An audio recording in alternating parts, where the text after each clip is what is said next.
Hello everyone, welcome back. Today I want to talk to you guys a little bit about the Holosun solar powered red dots. I've got 3 of them. I've been playing around with them for about 6 months. They work really good. I did a previous review on them. You guys can look that up, and I thought it was doing great, and I still feel the same. But there are some limitations about using these solar powered red dots that we're going to talk about today.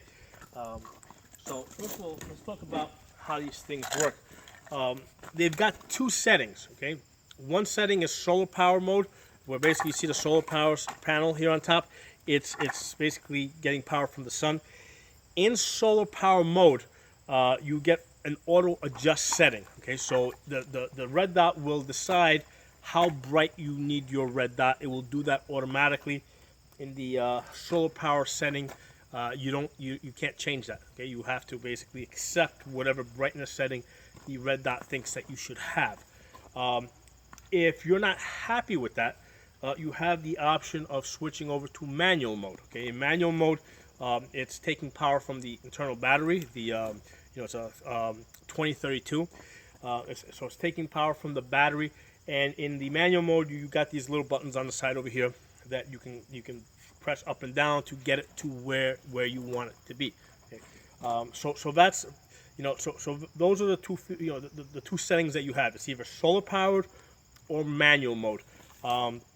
In solar power mode, you can't you have to accept whatever brightness setting they give you. Okay.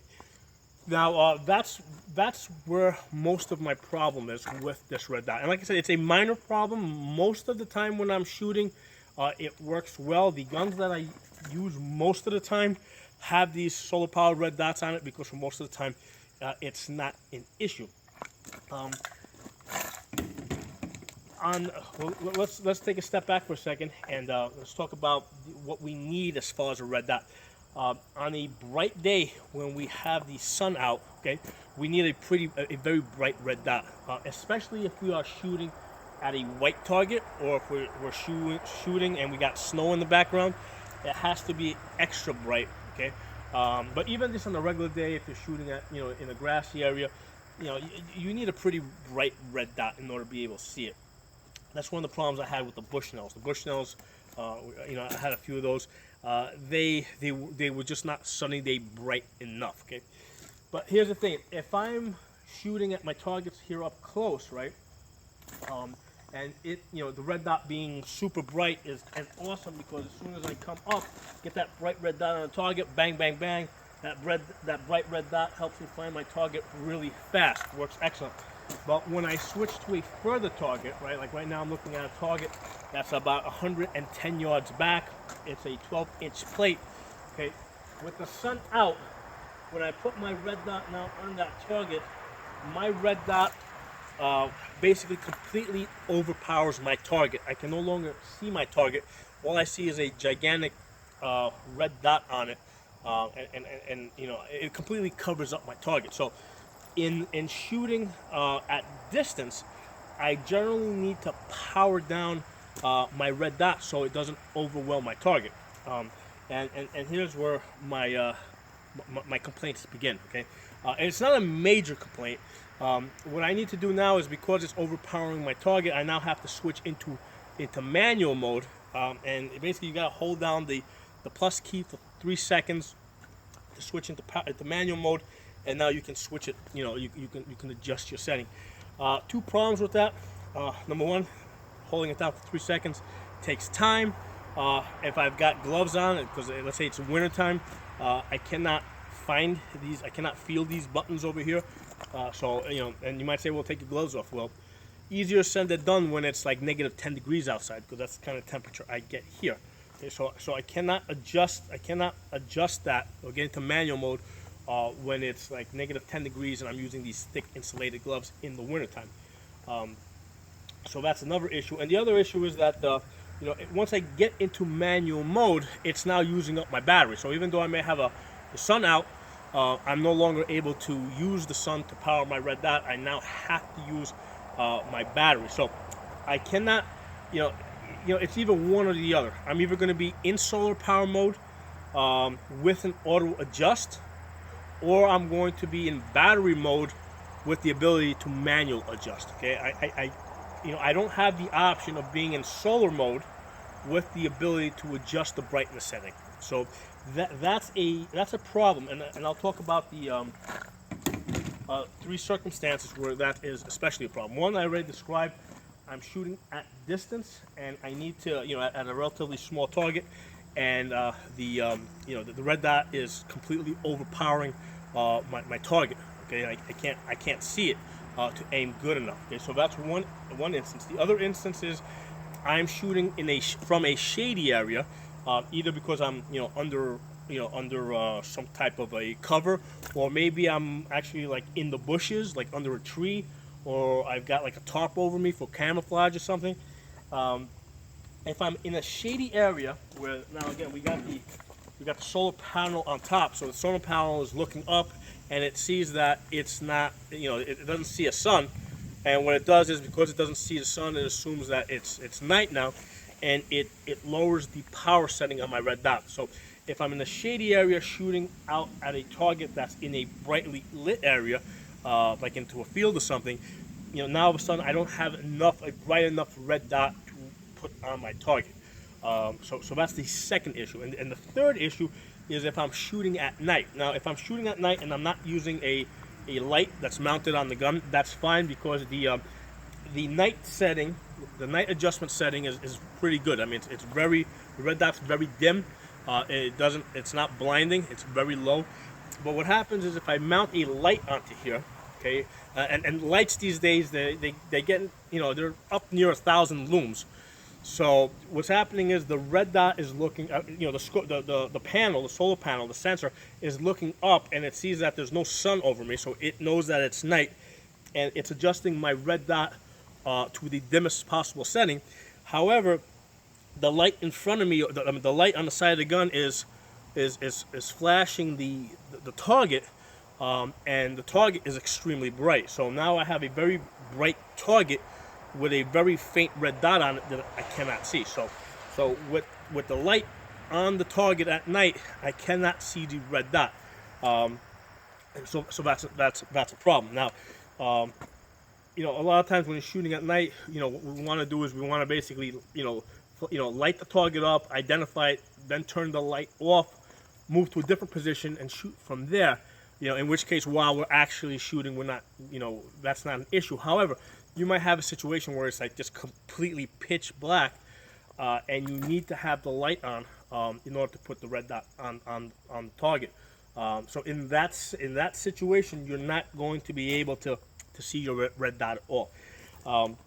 So those are the three instances where I'm having problems using the red dot. Either sunny day out, and I'm shooting at long distance, small target at long distance, and the red dot is overpowering. Meanwhile, same exact situation, I'm shooting up close. I'm trying to do fast target acquisition, and it's perfect. So it's perfect for up close, but not too much for further out. So that's the one instance. Second instance that I said is I'm shooting from a shady area into a sunny area. Again, that's a problem. Basically the red dot. In that case, because I'm in a shady area and I'm shooting into a sunny area, I don't have a bright enough red dot because it thinks that it's night. And the third issue is if I'm using this with a light. Now, one of the things that I have been doing, especially with the AK, if I have the first situation where it's sunny out and I just need to lower the brightness setting because I'm because I'm shooting further away, I will I'll take a C-clamp grip here and I'll just cover the panel with my thumb. Okay, so I'll do it this way. So from here, I'll just come up and I'll just cover that with my thumb, and then it will immediately go dim. So that's an option for shooting at distance. If you're just going to take like one or two shots, and that way you don't have to go and adjust the settings. And like I said, I do have a problem with these buttons, especially like I said, you gotta get to it, hold it down. That can be a real pain in the neck. That's one of the reasons why I really like using big dials, like I got on this Adaball. Okay, you know, with a dial like this that spins around, this is really nice, especially in the wintertime, because even if I have like thick insulated gloves, even if I'm using mittens, I can grab this and turn it. So this is very, you know, this works really good. This is really easy to adjust. Problem is that this is not solar powered. The solar powered feature is really nice to have. Ideally, what I would like is I would like a solar powered red dot that has a nice big fat dial that I could turn and adjust to where I need it. One of the problems with the dials though is they do tend to break a lot faster. You know, just because you have connectors that are running over each other, there's a lot more friction there. I mean, I've had 10 of these Adderballs, and I think 6 of them, you know, were sent back on warranty with warranty issues. So basically, I only have 4 left out of 10 that are still working. And it's just, you know, with the amount of shooting that I do, I mean, I just, you know, there's a lot of turning that knob back and forth, and they break. So that's the issue with the dial. I mean, it's you know, it'd be nice if it was, you know, if it was just tougher, but it's not. And again, that just has to do with the fact that you have parts running over each other. There's just a lot more friction, wear and tear. So I guess we are stuck with digital. Okay, and like I said, the problem with the digital here is that I can't quite reach these buttons. But that's, you know, that's something I can work around. The main issue is that with this specific design is, if I'm in solar power mode, I'm forced to take their auto adjust. I cannot be in solar powered mode and have a manual adjustment. What would be nice is, you know, the same way they have buttons on this side, if they put buttons on this side maybe, so that when I'm in solar powered mode, I could adjust it down or up. That would be nice. That would, you know, that might be a simple solution. But that's where, you know, I think that this is the future. I mean, it makes all the sense in the world to have solar powered red dots. It greatly extends the life or the usability of, you know, of the red dot. I mean, especially in a shit hit the fan type of situation where you may have a problem replacing batteries. It's great to have solar powered option. I just want to make you aware of those 3 limitations. Okay, I'm not putting this video out in the sense of this is bad, don't buy it, doesn't work. You know, it's actually the opposite. This is great. It works very well. I've been using it. I expect that all the red dots that I buy going forward are all going to be solar powered. I just hope that they're able to at some point address this issue that I have, which is that, like I said, if I'm sunny day, you know, I need a quick way to reduce the brightness if I'm shooting at a distance, or if I'm shooting from shade into sunlight. Again, I need a way to increase the power setting really quickly and fast. Or if I'm shooting at night, where I have a light mounted on the gun, you know, I need to be able to increase the red dot setting if if my light is so bright that it's completely washing out my my red dot. You know, one of the simple options might be, you know, and I guess as a design issue, you know, I don't know why they don't have it so that, you know, the plus and negative simply work while the gun is in solar power mode. You know, I mean, that would seem to be a nice simple option. I mean, just basically, you know, ideally I would want this to, you know, be able to work in solar power mode all the time, unless there was, you know, there was no sun and then needed to go to a backup source. Then by all means have it switch automatically to that backup source. But regardless, I should be able to adjust the brightness setting, independent of whether it's in solar powered mode or it's in battery powered mode. I really shouldn't even have to worry about whether it's in battery power mode or in solar power mode. But that's my opinion. If you guys like this video, give it a thumbs up, share it. Hopefully Holosun will see this video and, you know, consider this on their next design. If you're not a member of my channel, please subscribe. I'll see you guys next time.